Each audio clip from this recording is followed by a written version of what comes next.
Turbulence reminds us that we are in flight. You don't have the bumps if you never leave home. So any of us that launch out on our big adventures, no matter what course we're trying to fly, you will feel turbulence, but chances are you'll make it through and you'll be stronger on the backside. It's time to course correct, right? Small changes. That's what we do as pilots, 10-degree changes in our course to make it around those big storms, because we are not locked on train tracks. And we need to remember that. No one's saying, you must be here, you must make this choice. There's a woman from Denver, her name is Amelia Rose Earhart. A woman named after Amelia Earhart. And so you're planning on recreating her trip around the world. A young woman set out to complete the journey that Earhart never did. Just minutes ago, another Amelia Earhart took off. I feel like it's a part of me, it's what I was born to do, and now we did it. We finished the flight around the world. Hi, I'm Amelia Rose Earhart, a round-the-world pilot, journalist, and professional speaker. In 2014, I completed my lifelong goal of flying around the world. I recreated and symbolically completed the flight of my namesake, Amelia Mary Earhart. As a pilot, I know the only plane that hasn't encountered some form of turbulence, whether it's resistance or difficulty or fear, is the plane that stays locked up in a hangar, never to see the light of day, and never understanding the great heights that it's capable of reaching. I started planning a flight around the world. I didn't have an airplane, I didn't have an extra dollar to my name, but I decided, let's do this. I called up the manufacturer of the aircraft and I said, Pilatus, my name is Amelia Earhart. I want to fly around the world, I want to do it in your airplane. But after meeting and going into the office and saying, please listen to me, I have a business plan, I promise you're going to get your name out there in so many different ways, let's do this. They said yes. Through 14 countries, over the course of 18 days. I flew 108.6 flight hours in a single-engine aircraft. And by the looks of this map, a lot of you can tell, about 80% of the flight was over water. And that will start to mess with your head. You think you're hearing noises in your car when you're going down the freeway? Something might be off. Noises appear in airplanes about 80 miles offshore, because that, in the Pilatus PC-12 at 27,000 feet, traveling at about 270 knots, that's called the point of no return. So I was told at about 9 o'clock that morning I needed to head out to the Pilatus PC-12, which was stationed right in the middle of those airplanes. Now, show up and we're going to meet with some press. There'll be some photographers there and we'll answer some questions. It'll be really brief. So we show up and there's a pretty big crowd gathering around and I'm thinking, okay, I hope I've got my answers straight. I'm a little nervous. The plane's there. It's just gleaming in the background and I'm so excited. So people start wondering, well, who the heck is this important person, right? Important person that they should be looking out for.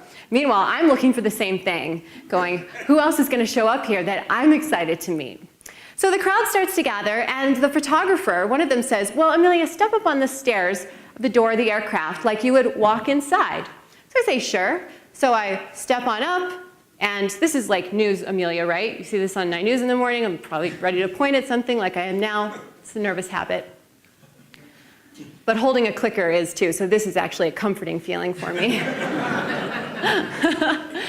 So they say, step up on the stairs of the airplane and we'll snap a few shots.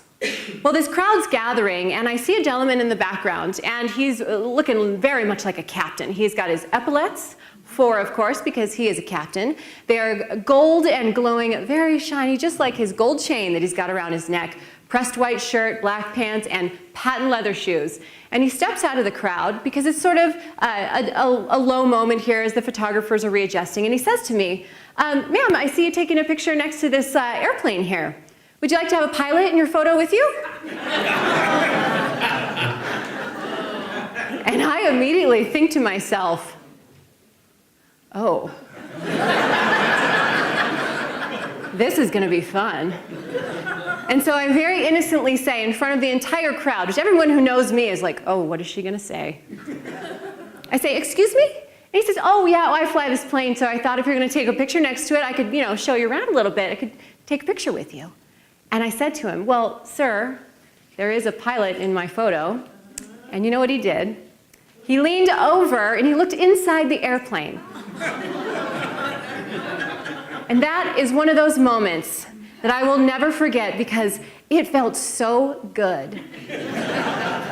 It felt so good to exceed the expectations that he had for the woman that he was looking at. He looked at me and thought, no, she can't fly that plane. Why would she fly that plane? Why would a girl like that want to fly an airplane? Because it's the most joyful thing I've ever taught myself how to do. During my keynote address, I'll share my strategy of creating a personal flight plan that you can use on any goal that you set out to achieve. And I'll teach you how to use that plan towards any idea that you have, be it personal or business related. On the day that you were born, and the day that your parents wrote Amelia Earhart on your birth certificate, he says, did the FAA, the organization that runs, of course, all the airlines and gives pilots licenses, did the FAA walk into that delivery room and hand that little baby a pilot's license just because her name was Amelia Earhart? And I said, no, don't be ridiculous. And he said, that's right. You have done all the hard work that any other pilot at your level of training has done. You set your mind out to do this flight around the world. You spent 2 years and in your entire life savings planning this flight. And if you want to be related to Amelia Earhart, you be related to her by choice. Be related to her sense of passion and excitement for adventure and aviation. Get out there and learn who you are by showing the world that it doesn't matter where you came from, it only matters where you're willing to go. I can guarantee there will be bumps along the way. There will always be turbulence. But that is the only sure sign that you have that you've made the important decision to take flight towards your goals. Blue skies. The most beautiful question that was asked about the trip, and it came from my father. He said, honey, when you get back from your flight around the world, do you think the world will feel like a bigger or a smaller place? And now that I've traveled 28,000 miles around the equator, flown around an entire planet, I know now that, of course, the world is a much, much, much, much smaller place if you choose to make it that way. But it is so much bigger in terms of the beauty and the potential that it holds for all of us. Thank you very much.